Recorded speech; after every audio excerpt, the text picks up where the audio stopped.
Akhensa ku va mpfulele channel ya Matimba Emmanuel Maluleke YouTube channel. Kombela mi subscribe ku channel yi kota ku kula ku fana na ti-channel letin'wana. Ku na leswiya swa ku va ri hayi loyiwani va n'wi tirhini ku a tirhela a vukon'wanini ntsena. Xana swilo leswiwani swa humelela or swilo leswiwani swa endlekala ke? Swilo leswiwani swa humelela i kuma ku munhu va n'wi tirheni or va n'wi endle swilo swo karhi ku ri hayi yena n'hweti na n'hweti loko n'hweti yi hela i tirhela kwihi? I tirhela a vukon'wanini. Loko a ya kaya loko a fika i to fika ku minjhani vatswari va mina ivi a hundza a ya tshama le vukon'wanini. Loko ku ri leave yi ze yi hela, loko ku ri na minkosi or ku na swin'wana na swin'wana a kaya i to fika a hundza a hlometela vatswari a ya tshama kwihi? A ya tshama a vukon'wanini. Leswiya swi va swi endliwe yini ke? Swi va swi endliwe kumbe swi sungule hi loyi wa n'wansati a swi vona ku hayi laha munhu loyi ni hanyaka na yena ingaku mafadeni ma kona, mali yi kona, le ka hina swilo a swi fambi kahle, i nge i yin'we na mhani hi huma hi ya endla swilo swo karhi ku buti loyi a ta hamba loko n'hweti yi hela a hamba a rhumela yini? A hamba a rhumela nkwama wa mali kwala mutini. A rhumela nkwama wa mali a nghenisa vamakwavo wansati xikolo a va endlisa xin'wana na xin'wana. Kambe lava va ka vona loko va ku hayi mfowethu a wu hi zaminyana hi xitubobani a luma meno. Loko va ku mfowethu hayi a wu hi zaminyana hi xichelenani a giya a gandla hansi a ku never ni nge pfuki ni swi endlile.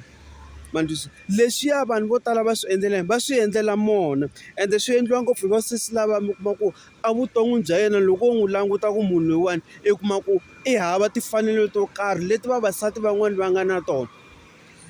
Vatswatsi mi ta ni twisisa loko ni vulavula yini? I hava timfanelo to karhi leti vavasati van'wani va nga na tona hikuva wa swi tiva ku loko loyiwani o za a xupuka laha ka mina ni nge he kumi un'wanyana munhu. Ende loko mo languta vanhu va kona i vanhu lava vo pfumala mahanyelo, i vanhu lava vo pfumala xichavo or vo pfumala respect eka vanhu van'wana. I vanhu lava mi kuma ku yena i tshembele ngopfu swilo swa mimirhi, swilo swo karhi na swo karhi leswi nga ta ka ni nga swi hlayi.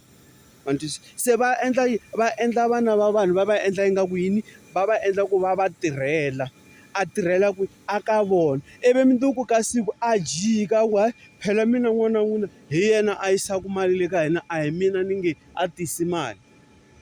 Van'wanyana sweswiwani va ake na tiyindlu evukon'wanini mara vatswari va yena va hava na yindlu yinene. Loko wo fika emitini ya ka vona sweswiwani i ta fika i swi vona ku rhandavula hi leyi yi le ku weni. But loko hi vuya ku hala hi vuya ku hala xilungwini munhu yaloye hayi weekend na weekend hi yena. Munhu yaloye weekend na weekend hi yena i endla yini? I endla swilo swo hambanahambana leswi yena a swi n'wi tsakisaka na yena na nsati yaloye a tshamaka na yena. Ende loko mo languta munhu wa kona mi kuma ku a nga lovoriwangi no lovoriwa.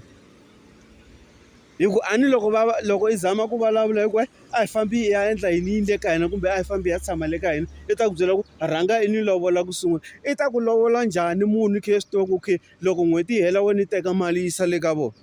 Ende i kuma ku munhu wa kona i ya swi vona ku hala ka vo ti-15 ku ya a fanele ni rhumele mhani na papa mali kumbe hayi a fanele ni rhumele lexa makwavo xi-1000 nyana xi pfa xi endla yini.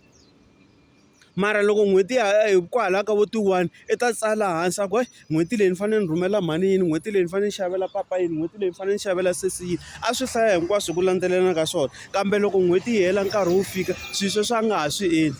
Na loyi wa n'wansati to twa ku hayi loko wo yisa mali le ka n'wina mina ni ta famba ni ya ka hina, ivi i chuha. Ma ni twisisa? That's why mi kuma ku van'wanyana vavanuna va endla leswiya swo loko n'wansati a endla nkani